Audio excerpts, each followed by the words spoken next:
Ciao, io sono Alessio, questo è Popcorn&Podcast, noi siamo alla Festa del cinema e questa è la nostra prima intervista. Abbiamo qui con noi Pauline Loquès, regista di Nino, che è in concorso nella sezione Progressive Cinema, e quindi our first questions. How did you come up with the story?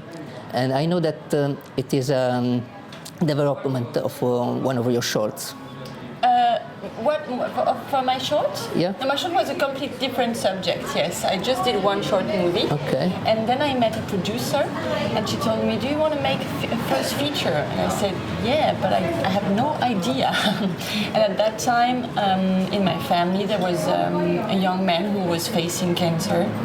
He was in his 30, and I said to her, "Okay, it's the only subject I can talk about in a movie, but cancer and a young man facing a disease like that. But I would like to make a bright movie. I would like to make a movie with light and with hope. Is that possible?" So I was like curious. Can I do it? Can I write something even maybe joyful and full of hope while starting with a young man facing cancer?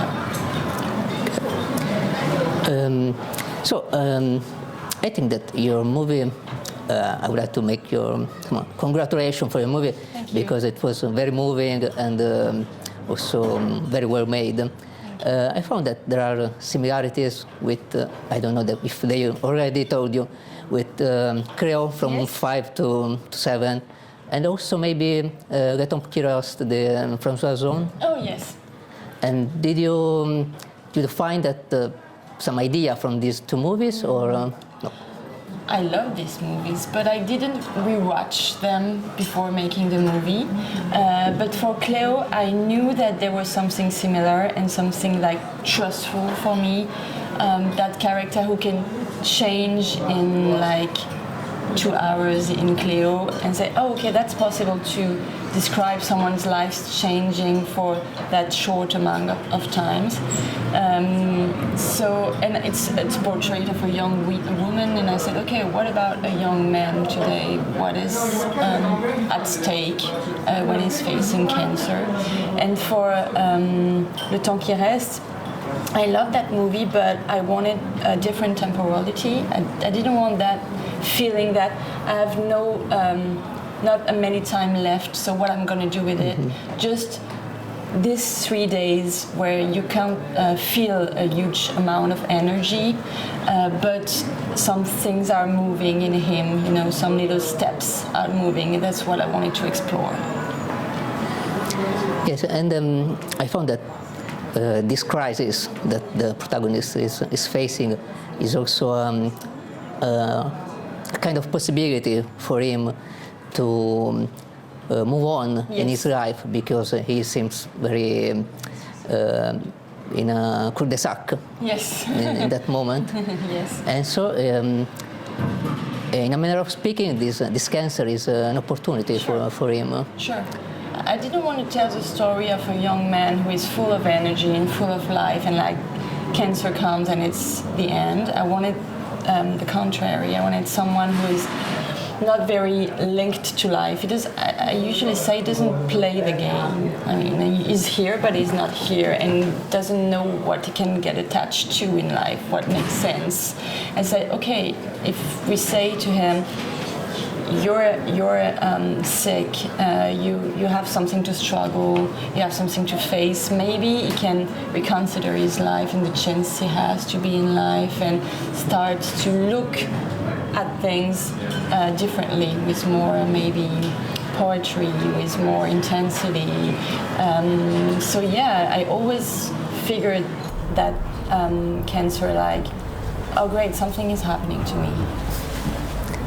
And this movie, is of course a drama, but there are many moments of comicity, and there is some a sentence that some characters repeat during the movie, that is we need to be writer. Yes. We need the rightness in our life. Yes.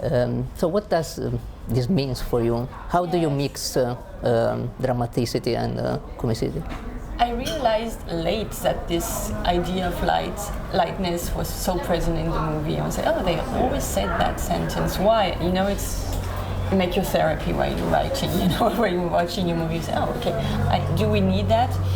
And yeah, I think it's quite my tone in life. I mean, I'm balancing from tragedy to very humor. I mean, I can feel the both. I can, you know, express myself with these two ways.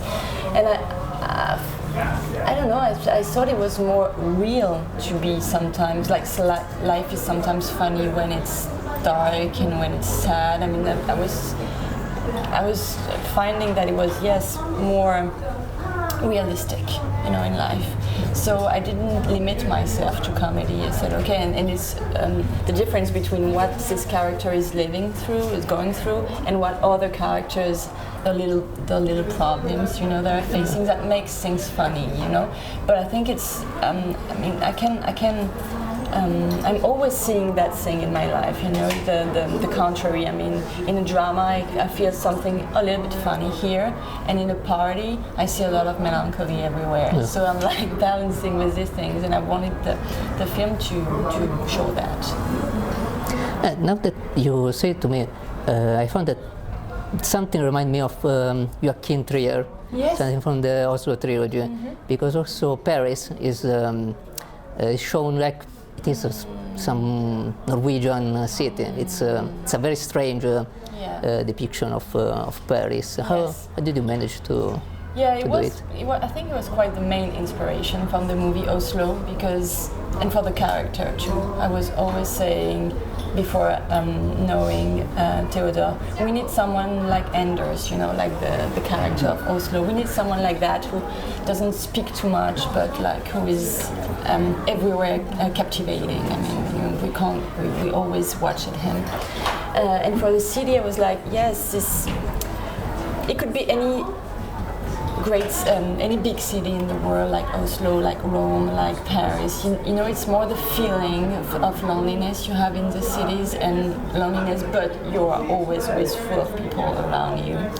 So that was working these feelings, like living in the big cities and trying to connect with people or trying to find intimacy in these cities. And Oslo was really the main reference for us. So speaking about Théodore, yes, he was awarded in Cannes yes, as a Mandela critic. How did you manage to find him?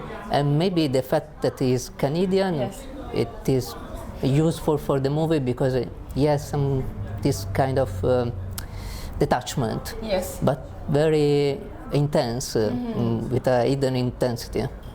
Yeah, but it's my cast director who told me about him. I didn't know anything about him, although he has a great career in the United States and in Canada.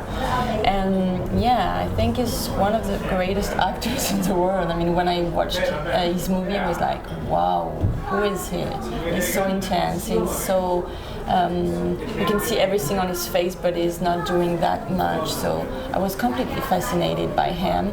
And the fact that he was Canadian, I found that interesting because he was not like the typical Parisian guy you see in many French movies. You know, he doesn't look like that, he doesn't speak like that, even when he speaks in French, because he has some accent, Quebecois accent, but that he managed to modify. And I was, I find it that it could be so universal. It could be any young man in big cities in the world, you know. So I found that we can project so many things in him, and that anyone could follow him for 1 hour and 36 minutes. It's captivating without doing anything. I don't know how he does that. Yeah, it's true. So before speaking about the French industry, I would like to say that maybe you have filmed one of the best, the funniest scene of masturbation in cinema history. Thank you. How did you come up with that idea? That was hard. You know, one day the public TV in France who financed the movie, he told me, how are you going to do that with that scene? I mean, you know, it's like, and say, I don't know, we're going to find poetry, you know, in the movie. And I had the reference, which was Timothée Chalamet in Call Me By Your Name. And there is one strong scene of masturbation with a peach, and say, you know, it's on YouTube, it's like hundreds of millions views, I don't know. And I was like, okay, so we can find, I don't know how to say, elegance in it. How can we shoot that with respect and sensuality? Yeah, it's very tender also. It's very tender, and it's also written by a woman, shot by a woman, edited by a woman, and played by Théodore is so tender and so elegant. So yes, we tried to find poetry in this, you know, and how you can connect and how it was really the idea of what can he feel in his body, who is not that sexual, but just feelings, you know, energy starts to circulate in his body right for this moment, and it's a pure act of generosity of this girl who is doing that. So we were really thinking it's not just a sex scene, it's just so many things at stake in this scene. Okay, so well, typically we ask to our host something about the industry of their country. How is healthy French cinema today? How is what? How is healthy? I think French directors always complain about their country, but we are so lucky, I think. You know, I was in Toronto with many directors from all over the world, from Poland, from, you know, Iran, and I was like, wow, that is so hard to find the money to do our movies. There is no like movie theaters anymore. People don't go to cinemas anymore. So I said to myself, okay, we're quite lucky in France because we have. It was my first feature, you know, and I just had one short. I had an actor who is not like the big star in France. It's about cancer, it's about depression, it's about like, and I said, okay, I had the chance to have the money to do it. And we have also great movie theaters in France. I mean, independent cinema is really still present in France, you know. And we have still already like, how do you say, 100,000 people who saw the movie in France in cinemas. So I was like, okay, it's still very, you know, dynamic in France. So, but as we are French, we always complain. Well, of course, also in Italy, but I think we have better reasons. Yes. How does it work in France for the debutante? The what? For first jobs, first movies. Sorry. There are many first features actually, so I think it's quite difficult for the second one. You know, you have to prove something on the first movie, on the first feature. You have to prove that you have something to say, that you have an audience following you, but that you can go to film festival too. So it's like, okay, many things to to cross. But is there an industry that supports you? A what? An industry. Yes, I think so a lot, because I don't know, but I met like 10 great directors who made their first feature last year. So I think it's really dynamic too. You have public TVs, you have public, system of foundings, you have Disney, HBO, all these things. So you have to.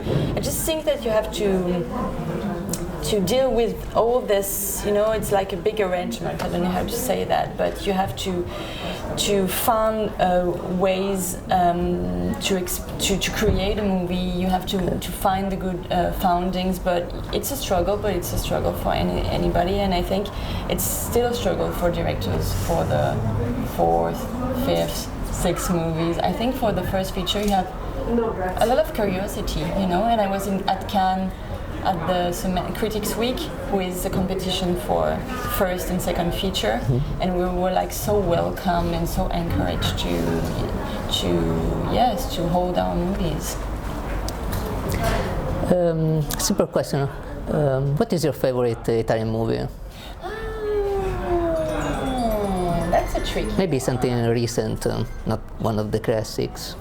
La vita è bella from Roberto Benigni. Yes, I remember when he came to Cannes, it was like so, and it's a way of doing cinema, with so much joy and so much, we like that thing in France, like people are, as I was saying, sometimes complaining, and I love the way that, it's fun.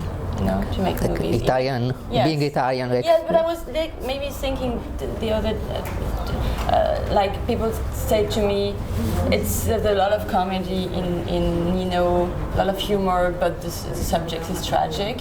And I was like, yeah, that's really Italian. That way of making movies, of like dealing with all the saddest things in the world, but laughing at it. So yeah. That's a connection between French and Italy. Yeah. Okay, thank you very much. Thank you so much. Could you make Can you say hello to our followers? Podcast. Could you say hello to? I would say hello in Italian. How can I say? Ciao. Well, ciao. Yes. Ciao, everyone. Thank you for having me here. Cool. Thank you very much. Thank you. Thank you.